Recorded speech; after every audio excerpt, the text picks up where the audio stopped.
जय श्री कृष्ण। राधे राधे दोस्तों, आज की ये कथा लीला आप लोगों को बहुत ही पसंद आएगी।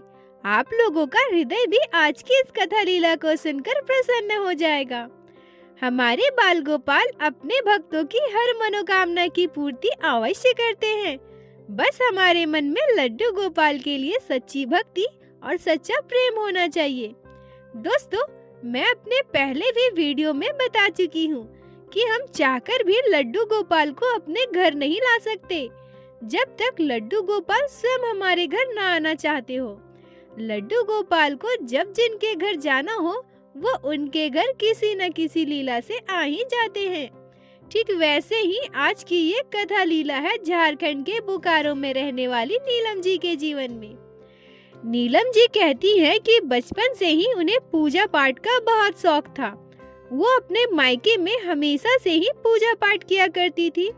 वो हर एक त्योहार जैसे शिवरात्रि, जन्माष्टमी, इन सब में उपवास किया करती थी। भगवान पर उनकी भक्ति और आस्था बहुत ही ज्यादा थी।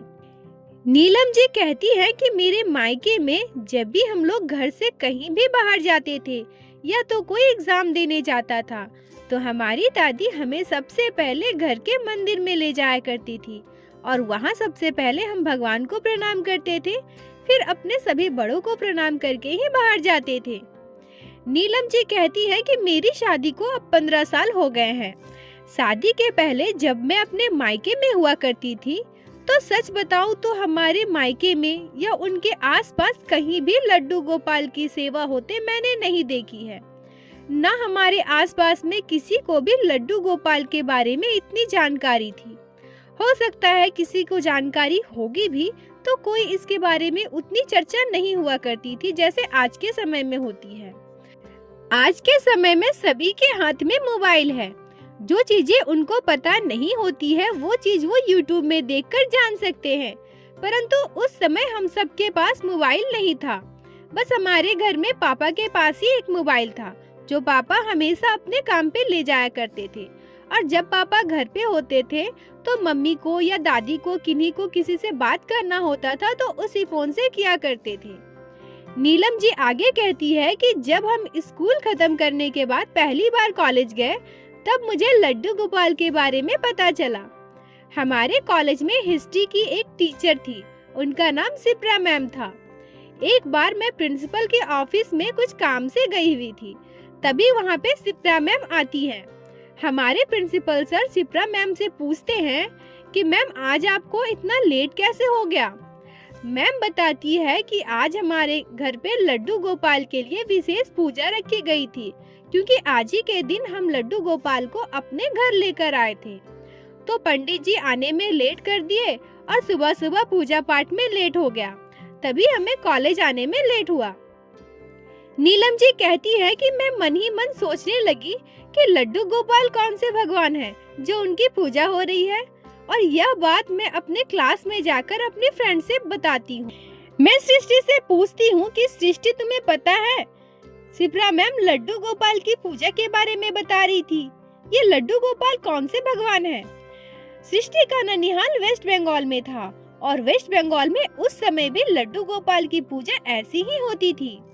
सृष्टि मुझसे कहती है कि अरे लड्डू गोपाल, तुम्हें लड्डू गोपाल के बारे में नहीं पता। मैं उसे कहती हूँ कि नहीं, लड्डू गोपाल के बारे में मुझे तो नहीं पता। सृष्टि बताती है कि लड्डू गोपाल स्वयं श्री कृष्ण के बाल स्वरूप हैं। सृष्टि कहती है कि मेरे नानी के पास भी लड्डू गोपाल है। लड्डू गोपाल की सेवा की पूरी दिनचर्या की विधि सृष्टि मुझे बताने लगती है। मुझे यह सब सुनकर बहुत अच्छा लगता है कि कैसे उनकी नानी लड्डू गोपाल को सिलाती है, उन्हें जगाती है, उन्हें स्नान करवाती है, उनका श्रृंगार कराती है, उन्हें भोग लगाती है।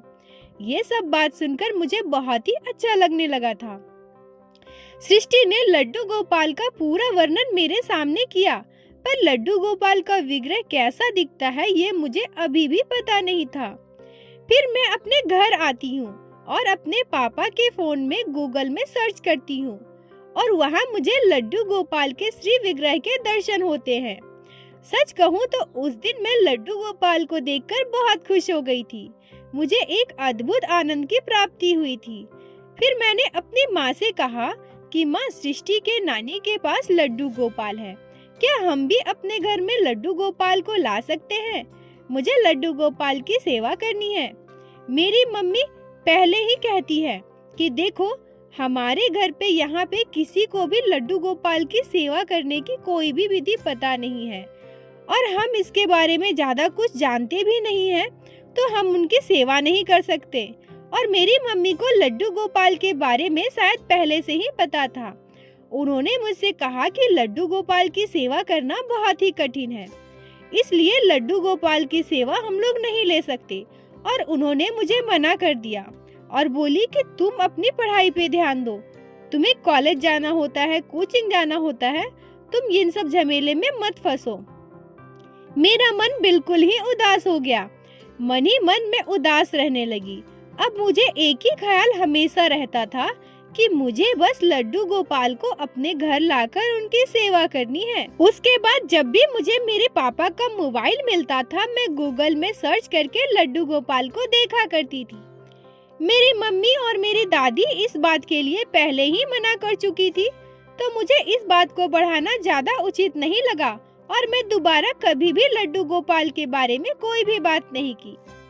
एक दिन हमें पता चलता है कि हमारे गांव से थोड़ी दूर राधा कृष्ण के मंदिर में उत्सव हो रहा है।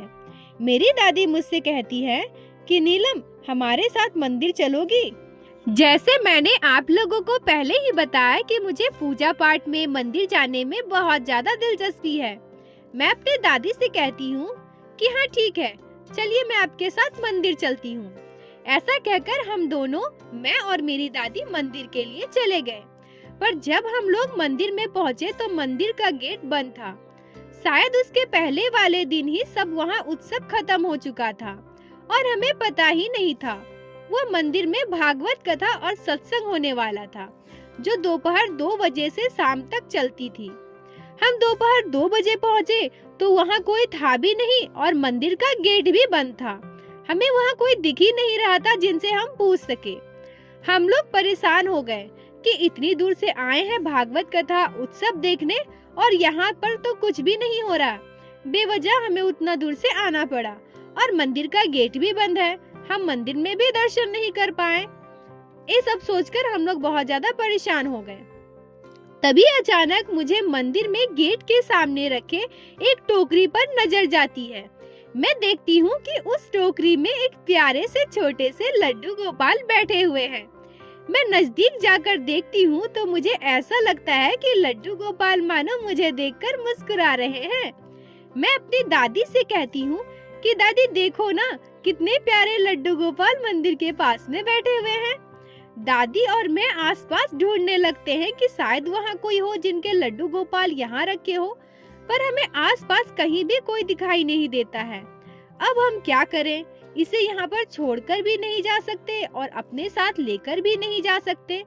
जैसे अगर किसी के लड्डू गोपाल ये होंगे तो हमारे ले जाने के बाद वो परेशान हो जाएंगे।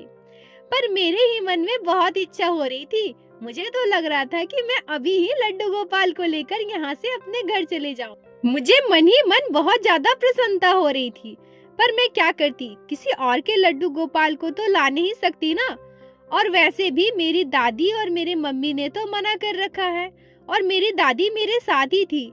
जब वो कुछ नहीं कह रही कि हम लड्डू गोपाल को लेकर चलते हैं, तो भला मैं कैसे कुछ कह सकती हूँ। यही सब सोचकर मैं मन ही मन परेशान हो रही थी। मेरी दादी तभी कहती है कि अब क्या करें, हम लड्डू गोपाल को ऐसे मंदिर के बाहर छोड़कर भी नहीं जा सकते और उन्हें लेकर भी कैसे चले जाएं। अब हम लोग बहुत ही दुविधा में फंस गए थे। न लड्डू गोपाल को छोड़कर आ पा रहे थे, न ही लड्डू गोपाल को ले आ सकते थे। हम लोगों ने बहुत कोशिश की कि आसपास शायद मंदिर के कोई भी हो जिनसे हम पूछ सके या जिन्हें बता भी सके, पर कोई मिल ही नहीं रहा था।